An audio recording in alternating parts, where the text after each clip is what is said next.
All right, me. It is a chilly October morning here in North Carolina, and my washer's going in the background, so that might be bothering you throughout. But today, I just finished reading The Other Westmore, written by Wes Moore. Published in 2011.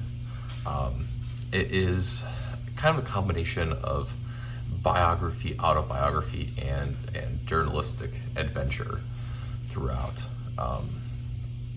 because it is the story of Wes Moore, the author, and then the other Wes Moore, who were both young black men that grew up and were born. I don't know how differently their ages separate them.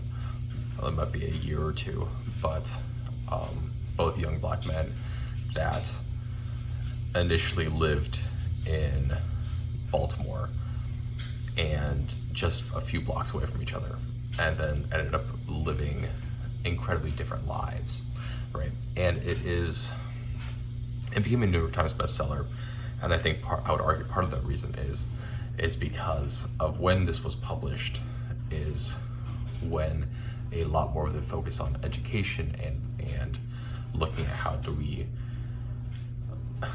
adapt our schools and fix our school system that was struggling at that point was very much focused on the idea of the situations that our children are in and our students are in, and how that affects what they do, right? Because, right, the entire point of it is the fact that you have two Wes Moores, two kids with the exact same name, that on paper have the same background, but one ends up becoming part of the 82nd Airborne Infantry, I think it is, a Rhodes Scholar, gave speeches before Barack Obama accepted his first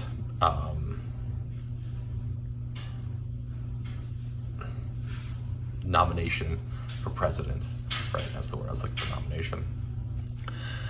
And then the other one ended up spending almost all of his adolescent life and then all of his adult life in jail after being convicted as part of a robbery and then killing of a police officer, right? And so, the question becomes like, how did these two young men, despite having on paper the same issues and looking at the same stuff, how do these things turn out differently, right? And I think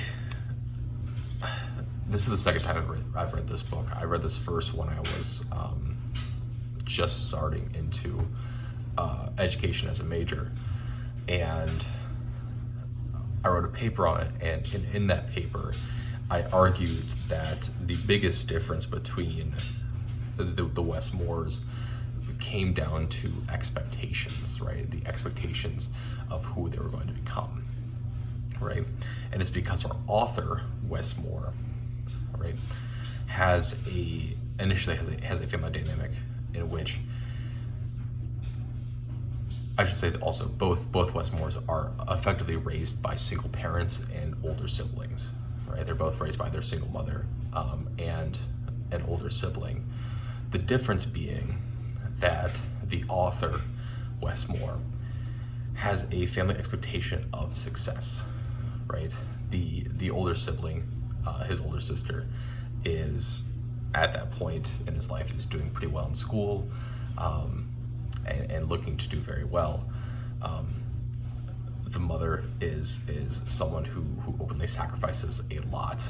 The family sacrifices a lot for him in order for him to succeed and put him in a position to succeed. And then you also have the author, Wes Moore's father, right? And this is, I would argue, another huge difference, is that although both Wes Moores, for the majority of their lives and all of their growing up, didn't have a father figure in the household, right? didn't have a father figure within the household. The author Westmore's father wanted to be there, but couldn't, because he unfortunately, due to malpractice, effectively, had a medical issue that spiraled out of control, and if that had been caught, the father would have been there, right? And so he has this. The author Westmore has this expectation from family and from the immediate surroundings, his immediate surroundings, that he needs to be successful, right? Versus the other Westmore, who is growing up single parent household, also being raised by an older sibling. However, the father that is in the other Westmore's life never wanted to be a father. Left immediately afterwards, had no interest in being a father. When the other Westmore met his father a few different times throughout his life, basically meeting him while he was strung out, or was so drunk that he couldn't recognize his son, right? And so there's no expectation within that, right? Also, the other Westmore's his older sibling that's also raising him, that's also for the most part acting as his father figure and his paternal type of guidance,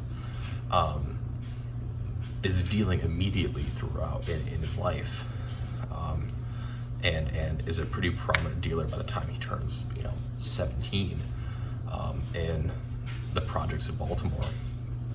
And the other Westmore gets caught up in this issue of this figure that's in his life is doing one thing and then being a hypocrite and telling the other Westmore to stay in school and try to get out of the situation, right? And so you have this constant battle between, you have the author Westmore, who there is no way out of these expectations for him. He's forced to be good, and they eventually put him into military school, and the family struggles a lot to do that, right, financially, to send the author Westmore to military school, but they do it because it forces him into a situation in which he has to be responsible, versus the other Westmore, who is in a situation in which the out, and what he sees is money, and that, because that's what everyone around him ends up focusing on, that's also what he focuses on, right? And that's sort of that expectation there. There's also becomes the expectation of, like, when both kids really have their first run in with the police, right? They're both living in Baltimore, and then eventually the author Westmore living in Brooklyn, as the explosion of the crack epidemic of the 1980s. And they're both living in inner cities, and the author Westmore, when he gets arrested for tagging and graffitiing, and is threatened to be arrested, his immediate reaction is, oh no, I've disappointed everyone, I've fucked this up. That's the author Westmore's immediate reaction, because he's been taught that he needs to avoid that at all costs, right? Even though that he is a young black male in the inner city, and these confrontations are effectively inevitable, whether or not he is or is not doing something illegal, right? The expectation is that it should not be involved in any of these things, versus the other Westmore, who gets taught very, very quickly by his older brother that these run-ins are inevitable, and you just need to deal with them. When the other Westmore, the first time the other Westmore gets high, he gets really sick, comes home early, everyone sees, like, his his mother's boyfriend at the time sees him come home. He's young at this point. He smells like booze. He smells like weed. And no one really gets on him for that. No one disciplines him for skipping school and getting high and drinking at this really young age. Instead, the boyfriend really does nothing, and then his mother basically just says, well, now that you know it, don't do it again. There's no active discipline there at all. And then when the other Westmore eventually really starts beginning to have run-ins with the police, to him, that's just life, right? There's no expectation, internalized expectation at that point that he should not be in these situations. So, that's reading it, that to me, I would argue that's a huge part of it, right? But also, I think as the author Westmore eventually begins to explain a little bit, right, especially at the end here, is so much of it is the connections that people have that allow them to move out of these situations, right, in which the author Westmore, his father was a journalist, a very, very well-renowned journalist, and his mother was initially his secretary or administrative assistant or whatever, and his mother would go out of her way to try and make connections and try to meet people so that when Wes then came into these situations, or would like when he was forced into the military academy, he had someone that was already supposed to look out for him in some way, right? Who was another young black man from Texas, right? Or going out making all these connections, which eventually pulled him along and allowed him to do and give him access to more opportunities, versus the other Westmore, who's living with a single mother that is just focused on surviving, right? Because the cuts from the Pell Grants that were occurring throughout the 80s, 70s and 80s, it did not affected the other Westmore's mother, so that she couldn't continue her education. So she's forced to work very, very long days, very, very long hours, and she just focused on surviving. And there's also not family support to really lean on in her case. So the other Westmore, instead of having even glances at these opportunities, is forced into survival mode, right? Which then really draws out the rest of how he thinks, because when you're in that survival mode, you don't think about long-term planning, right? You think about immediacy and the urgency of things, right?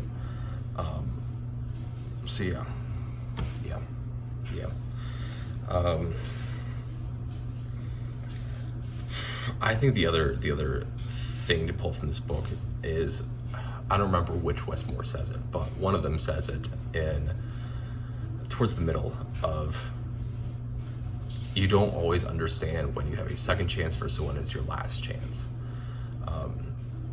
Because for both Westmores, they had a lot of opportunities to fuck up, and they did fuck up a lot. But when they were given multiple chances, the author Westmore capitalized and was able to capitalize on those chances, and the other Westmore capitalized them in the opposite direction, or wasn't able to stick through it. The thing that comes to mind is the other Westmore eventually goes into the Job Corps, and he does the full training. He does really well in it. He excels. He succeeds. But when he comes back, he has 4 kids that he needs to take care of, 2 baby mamas to take care of, his mom to take care of, and going from that sort of lifestyle of being able to effectively have unlimited supply of money if you're willing to hustle, to trying to budget and live on a pretty minuscule job because he goes into carpentry that doesn't pay super well, but then also doesn't have consistency in the job itself, right? He falls back onto dealing because he has things that he needs to take care of, right? He has this urgency that he needs to have for this money, and because of that, even though he has the opportunity to, and he tries the second chance, he can't capitalize on it, right? So yeah.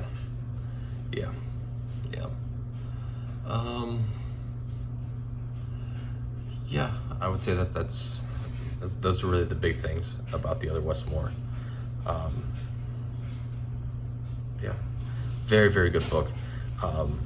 I told this to my students as well, but if you're someone who's interested in working with kids or even just having kids, I really do recommend reading this book because it's not a hard read. I feel that I could give this to freshmen and they would understand it and be able to read it pretty well. So yeah, that is The Other Westmore by Wes Moore.